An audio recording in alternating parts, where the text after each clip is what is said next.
Welcome to the Savvy Spirit Podcast. I'm Sharon Moore, your host and creator of the Savvy Spirit Entrepreneur Program. This podcast features conscious women entrepreneurs whose businesses are built on their unique gifts and are making the world a better place. You're going to learn about their journeys, their courage, their resilience, and their truth. So enjoy the show, feel the love, and get inspired.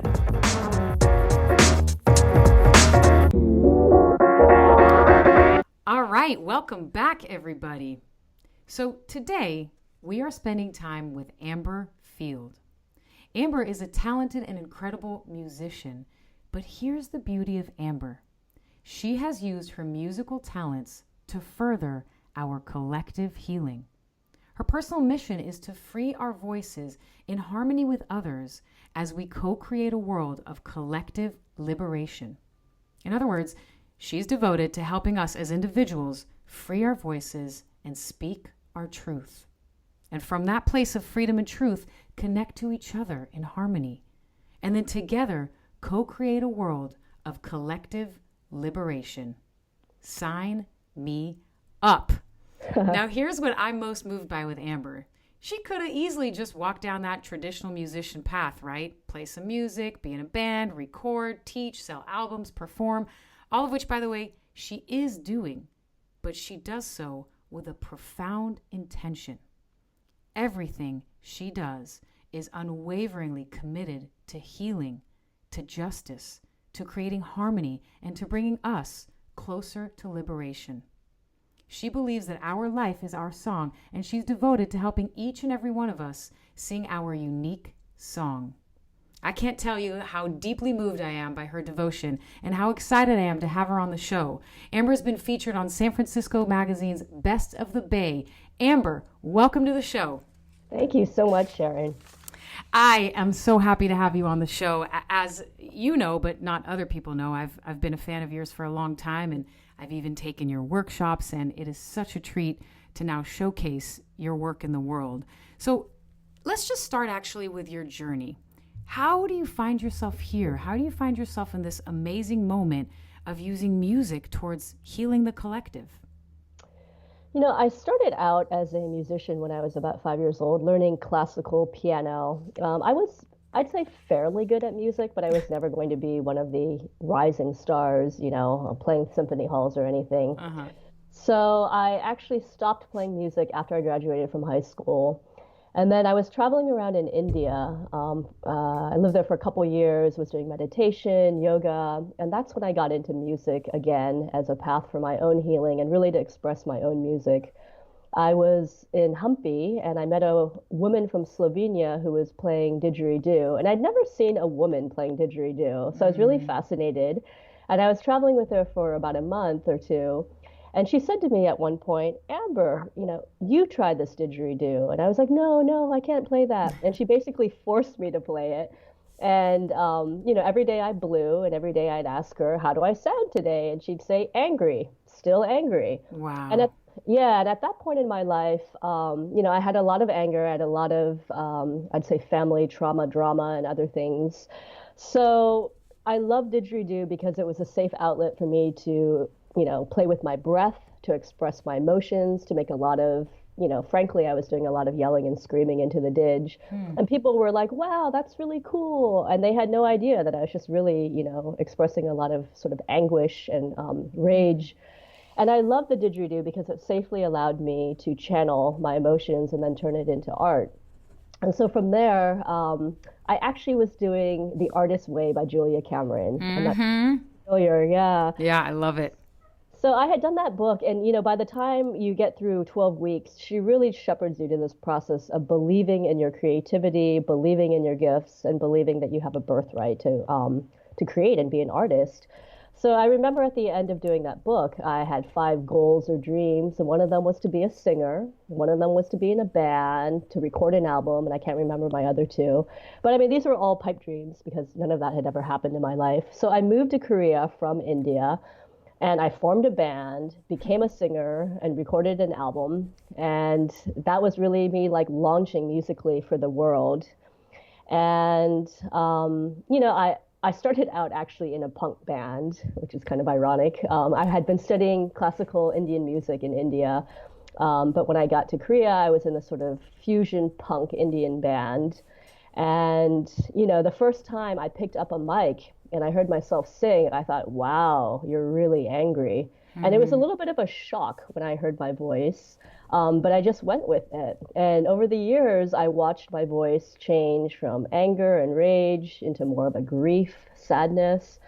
And I think I was singing for about 5 years, and I really had, a little bit of like embarrassment, I think, at that point of like, wow, all I can express is like pain in the world. And I would, think, when will the day come that I can actually express joy through my voice? And about 5 years into my singing journey, that happened.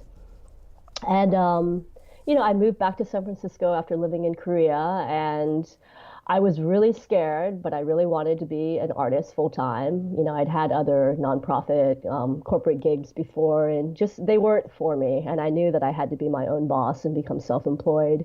So I moved back to San Francisco. This was in 2006, and just slowly started to make it, performing, teaching, and I went to Tamalpa Institute.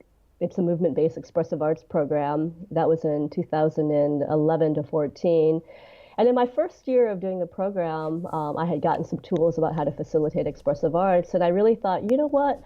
I am ready to share the tools and resources that have helped me on my own journey to help other people free their voices, because I had realized that so much of my healing in the world was being an artist and being able to express my pain and to turn it into beauty and art.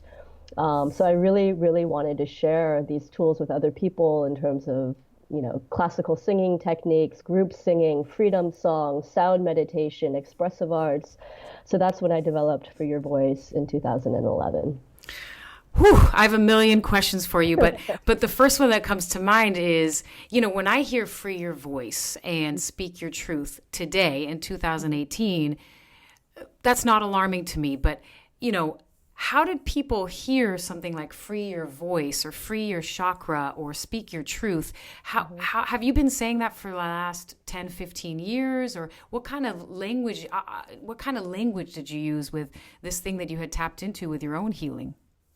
Well, I mean, the tagline, free your voice, sing, sound, speak your truth with confidence, that really came in 2011 while I developed the program. But when I look back over my whole journey, it really was a journey of being true to myself, expressing what authentically was coming up for me at that time in my life, and allowing things to pass through me and transform.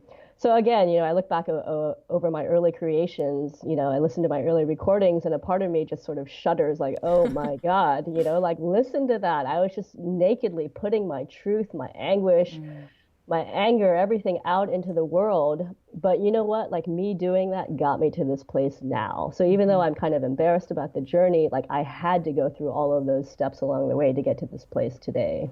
Well, and I don't know that it's worthy of embarrassment because if anything, it models to us, you know, you had space to just be in whatever was happening, whether it went, like you said, it went from anger to rage to grief. And our world kind of wants us always to be happy and joyful. Right. And through music, you were able to give yourself space to just feel. Exactly, exactly. So And even, I, yeah, okay, even now sometimes I'll be performing and as I'm performing, I listen to my voice and I'm like, "Oh, wow, you're feeling kind of tender today," or "Oh, you're a little sad," or "Wow, listen to how much joy and energy." So sometimes I'm not even aware of my emotions and then through singing, it's like I get a little snapshot, this little meditation window into how I'm feeling, and then I allow it to again just pass through and transform. So by the end of a performance, I am in such a more relaxed, calm, energized place. But that whole journey of an hour and a half of playing, got me to that place. it's an hour and a half of playing and an hour and a half of deep surrender. You're not Right. trying to sound a certain way. You're just like what I hear is A, you're surrendering, and B, it's you're using music as a vehicle for us and your facilitation for us to heal and touch into our truth. And for you, it's a tool of what's going on for me right now. Exactly, exactly. So yeah, in my classes, I'm always, encouraging my students, the model of learning being there's a little circle, which is your comfort zone, that little outer ring outside, which is your stretch zone, and that ring outside of that, which is your kind of triggered panic zone. But to play with the stretch zone. So if, my whole life doing is really comfortable, how about an But if I start screaming my head off, that might be a little bit too triggering for me. So, yeah, I tell my students that all you have to do in this class is just show up every week exactly as you are. Today you feel sad. Today you feel angry. Today you're having the day of your life. And to just show up, express that through sound and breath, have the courage to be vulnerable and authentic, and just watch how your life transforms. And I got to give it to you because I'm in the world of creating space for people's transformation, and I know that as the facilitator, that's not always easy. It takes an incredible amount of courage to tell somebody, okay, I know you're in your but today going to Right, right. We as the participants, yeah, that's scary for us, but also it takes an incredible amount of courage for the facilitator to do that. Yeah, and I mean, I try to model in my classes. So, as I'm facilitating teaching, I'm also participating. Mm-hmm. So I try to model in there, like, where is my edge? So I get into classes and I'll be sweating a little bit as it's time for my, improv solo mini. Like, how do I show up authentically and like really, vulnerably today? And, when we all go for it, it gives permission for like other people to go for it too. So I have to also be one of the people modeling that.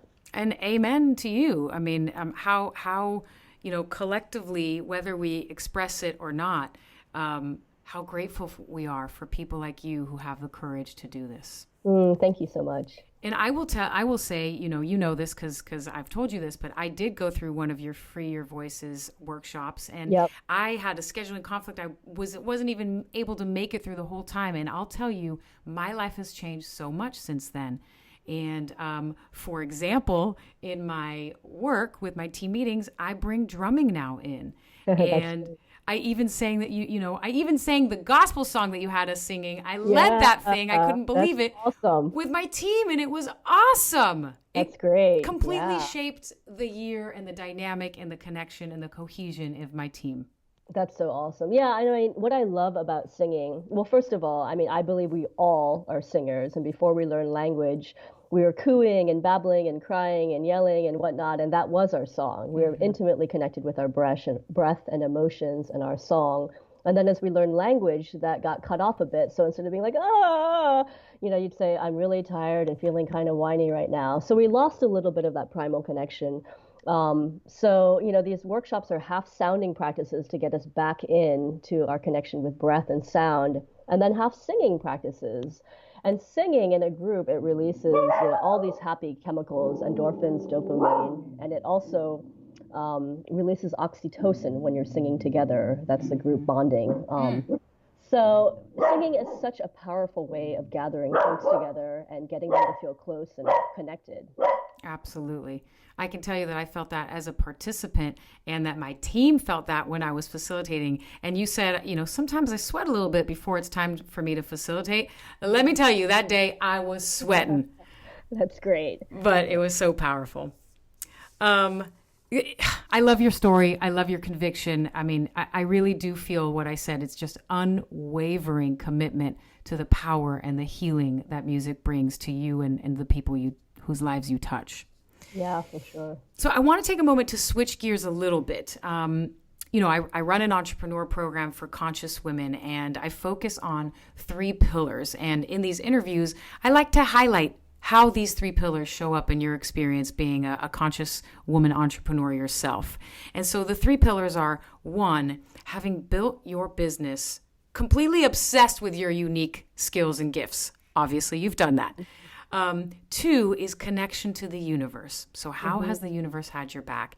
And then 3, I just want to talk to you a little bit about just the straight up business skills, like accounting and marketing, etc.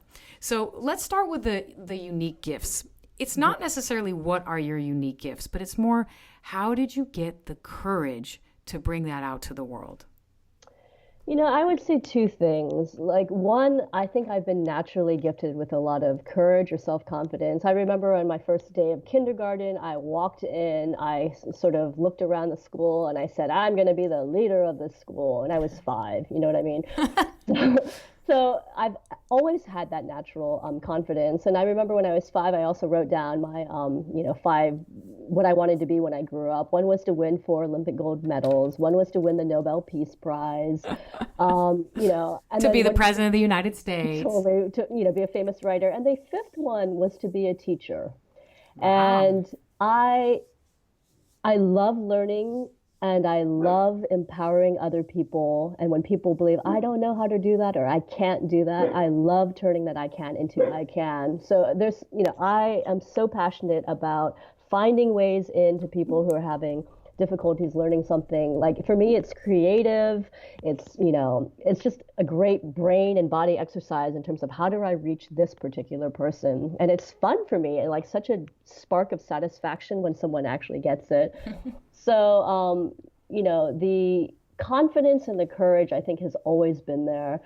And then, I went to school. I went to a liberal arts college, got a degree, was really, really good at critical thinking, really good at, shredding other people's works of art. But I didn't know how to create my own. So my journey after college was, wow, I have a lot of book smarts, but I don't actually have a lot of life smarts. Let me go travel, get into meditation yoga, work on organic farms. Let me just see the world and meet myself. And I had done that partly because I was, in a nonprofit job right after I graduated from college, and I was bored out of my mind, and I had bosses who were just like bossing me around who were incredibly incompetent. And I was just like, really? This is what the adult world is all about? You've got to be Ugh. kidding me. Yeah, get me out. Totally. So I just was like, okay, I cannot work in these, situations, and that means I'm going to have to get self-employed. How am I going to do this? So again, Julia Cameron's book really came in, and for 12 weeks, day in and day out, affirmations like, my creativity, heals me and others. It's my birthright to create. God's will is speaking through me. I just, kept pumping these messages and really believing in my talent and my creativity, and at the end, believing in my dreams. And my dreams were, I want to be a singer.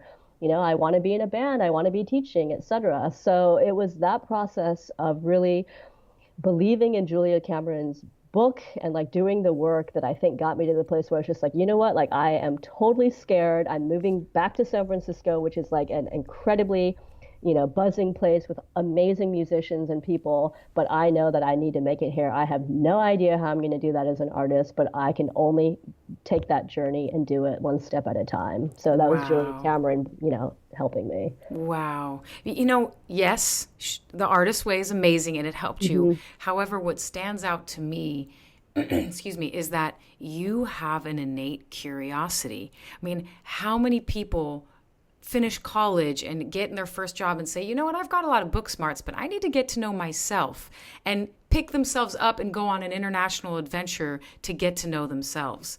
Yeah. That is the true embodiment of surrender and curiosity. Well, thank you, Sharon. Yeah, I mean, my personality, I always go towards, my challenge points. Instead of being like, oh, I'm not good at that, forget about it. I'm like, wow, I'm really struggling in that area. Let me learn more. And because honestly, like, again, I grew up playing music and I was decent. It's not like, I was terrible at it, but I had no connection to my own creativity, my own voice, my own music, nothing. And so the first time my friend was like, here's a didgeridoo, here's a drum, play it. I mean, I was so in my head. I had no innate rhythm. I had no ability to like, it took me an hour to get the basic like tone from the didgeridoo. I was not a natural at any of these instruments. I was like afraid and stuck and in my head and like judging myself and just really afraid, on this journey. But like, I was like, you know what? I'm really heady, but music forces me to get into my emotions and my body. This is the path that I need to go on. And I can tell you, as a participant of your workshop, the fact that you innately believe that everybody has a song to sing and it's not about the skill, Right. the fact that that is your come from place, that is your true and genuine belief, allowed me to embody that as a participant. And Yeah. I sang in a leadership role, and it was crazy. And that's all thanks to your belief in that. You're like very convicted belief in that. Yeah, for sure. Well, I'm so happy to hear that. So this actually brings me to the next point, which is universal support. I mean, Hmm. listen, in my world, when we are doing our destined work in the world, the universe has our back. Yeah. And I love hearing samples of moments where you felt like, you know what, I'm going into this dark, unknown, uncertain place, but I know I need to take this step. And so Hmm. share with us, a time or two where the universe absolutely had your back. Well, I mean, one example is I had been studying percussion, tabla in India for years, and I was like, okay, I'm going to be this hotshot percussion player, blah, blah, blah. And then I got dengue fever and had a near-death experience in India. Oh All of my my God. joints swelled up. I couldn't move my fingers, etc. And that was, what I'd been doing for years, playing tabla. And as I lie there in the hospital, I was like, this is absurd. I have spent my entire life trying to like, be this percussion master. I can't even move my fingers right now. I was like, I need to become a singer. So Really? Of course, that that's the logical thing to think in that moment. So that was the download as I was in the hospital in India. So I became a singer after that and like weaned myself off of tabla and I'm not a tabla player anymore. So that was one, and again it was like, again a near death experience or whatever, but that got me back into true alignment, which was singing. So anyway, Mm. I'd studied, percussion in India. I moved back to San Francisco. I moved into a yoga ashram. And the people at the yoga ashram, the Indian teachers say, "Oh, you've been studying music in India. Why don't you lead kirtan?" And I'm Mm. thinking, I never did any singing in India. I was just playing percussion. But my personality, I say yes, and I believe in myself. So I said, sure, I'll lead kirtan for this ashram. So then I left. I was like, okay, well, I'm going to have to like channel and make up some of my own little kirtan songs, which I did. And then I had a didgeridoo student, Les Leventhal. He's a yoga teacher who lived in San Francisco at the time. So he was my didge student, and then he said, "Oh, I'd love to have you come in and play a little didge and do some drumming in my yoga class." And that happened, and I was like, "Well, I can't just do didge and, drumming for an hour and a half." So I started to bring in my voice slowly, slowly, slowly, and then other teachers heard about me. So I mean, at this point, one of the biggest things that I'm doing is playing music in yoga classes. I played Grace Cathedral, the Yoga Tree Studios. I played, all over the world. And I love these classes because they're an opportunity for me to kind of channel in what do these people need in this particular pose. It's not about me, the performer. Yes, I mean, I am performing and I'm providing the soundscape, but it isn't like, look at Amber perform for an hour and a half and I have to razzle dazzle and entertain you. It's more like I'm there to assist you going deeper into, your practice. So, having Les as a student, my didgeridoo student, he opened up this whole field for me of yoga music, which is really what I specialize in. So it's just things like that. It's like, oh, the universe has been helping me and saying like voice, voice, go the direction of voice. Yeah. Thank you, universe. Yeah. And it's a combination. It's thank you, universe, and you trusted it. You went with it. Your answer was yes. Yeah. Big yes. A big, huge yes. And now here you are all singing in Grace Cathedral. And again, this is kind of the thread that I'm so moved by. It's always in the interest of healing others.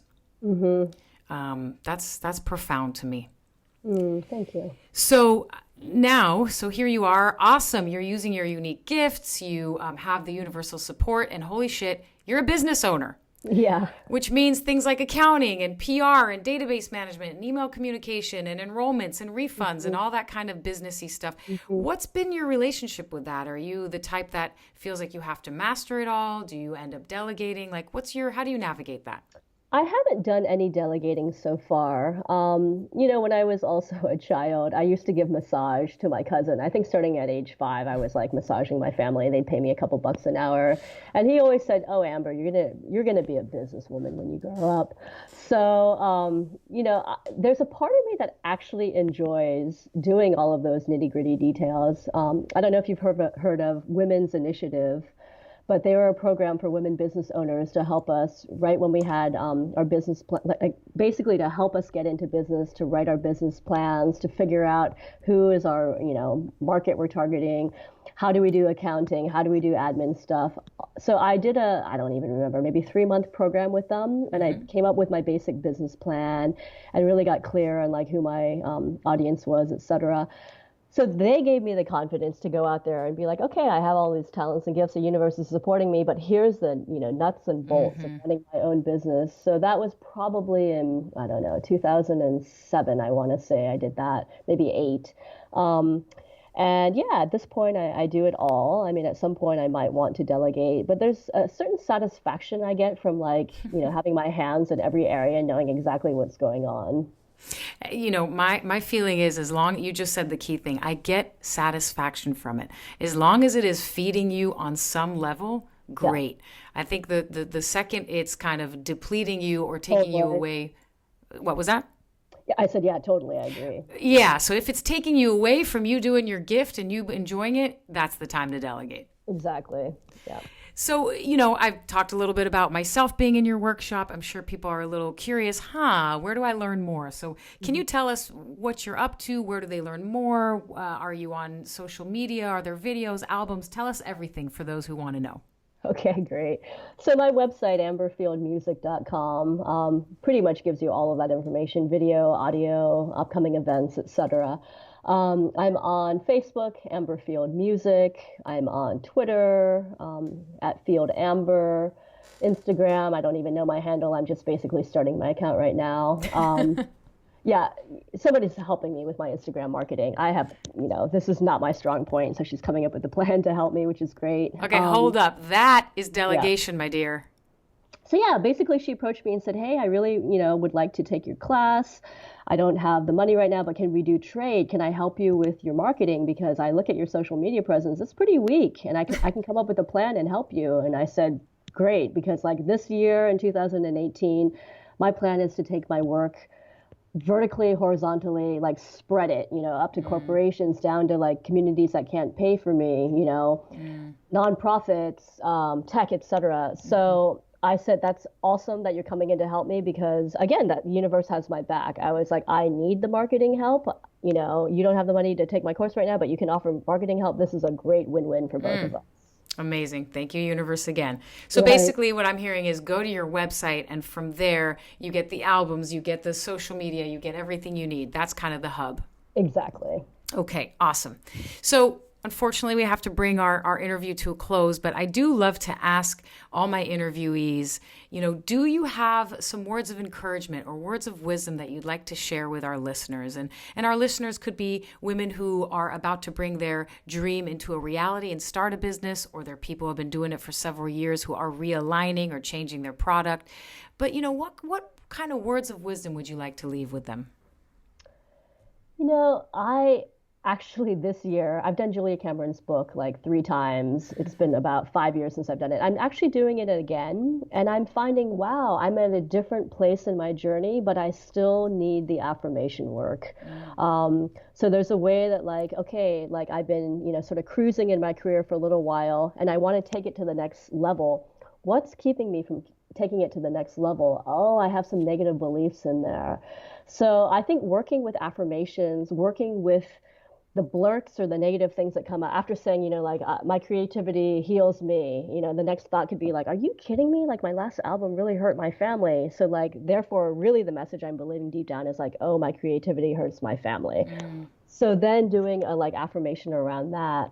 So, that's my own journey right now, and I think it's been very illuminating for me about like why I've been sort of at a plateau or stuck in a certain level and how I'm trying to like break forth to the next. So I would just encourage people to do affirmations and to see what comes up from those, and then to work with those and turn those, negative blurts into positive affirmations, and to just keep rewiring our minds because we live in a society very fear-based and wants us all to play it safe and like go, right into mainstream sort of, 9 to 5. So it takes a lot of courage and a lot of belief, to break out of that system and just saying, form a pod. So I'm doing the artist way with about 6 other people. So forming a little pod, find your people who believe in you, and then we can all get out there together little by little.